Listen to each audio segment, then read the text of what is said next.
So in this video, we're going to talk about inviting your tribe to the actual webinar. This video is brought to you by EpiPies Academy.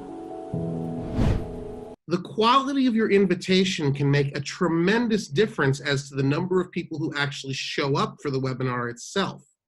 So this is an invitation to a sales webinar, but notice it doesn't say sales webinar anywhere on the invitation.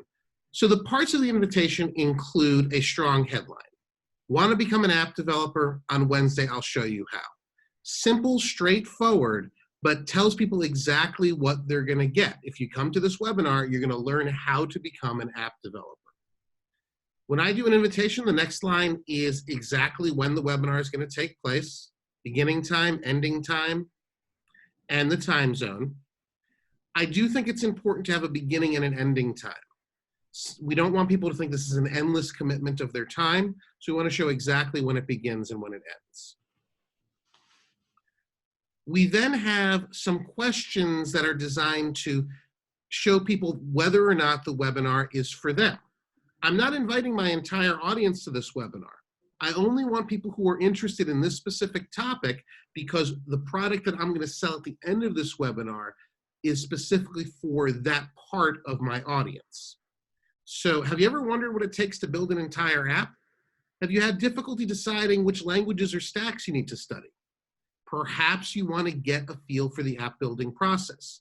So my audience includes people who are interested in learning to program apps, people who are interested in digital design, and other technical topics. So I'm purposefully here sorting out people, for example, who might be interested in digital design and Photoshop and that type of thing. I only want the people to show up who are interested in coding apps.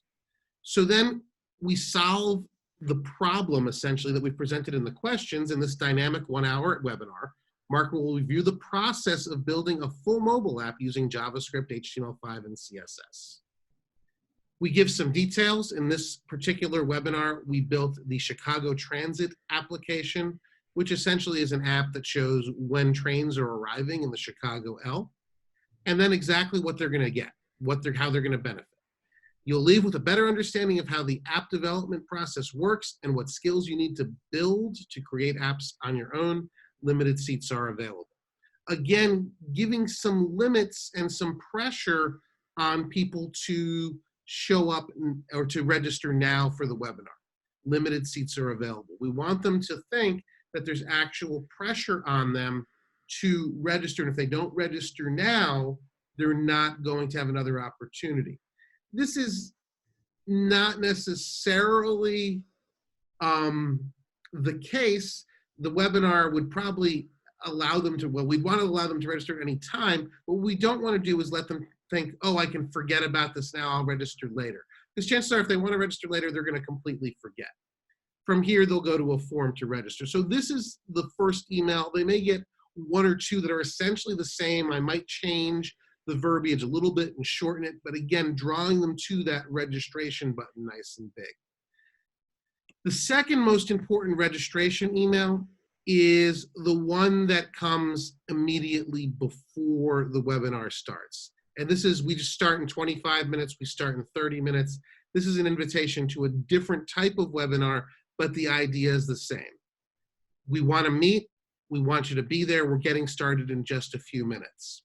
The getting started in just a few minutes invitation should go out 32 minutes to an hour before the webinar and give people that last opportunity to get in.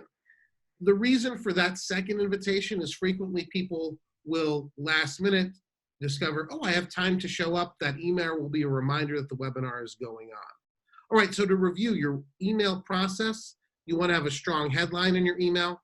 You want to tell them exactly who the webinar is for and who it's not for. You want to express exactly when the webinar is taking place, a beginning and ending time that you'll respect when you deliver the webinar, and then a description and some way to limit the actual number of seats available or time to register or something like that to put some pressure on them to register for the webinar now. All right, so that's your initial webinar invitation and how you get your tribe to show up for the webinar itself.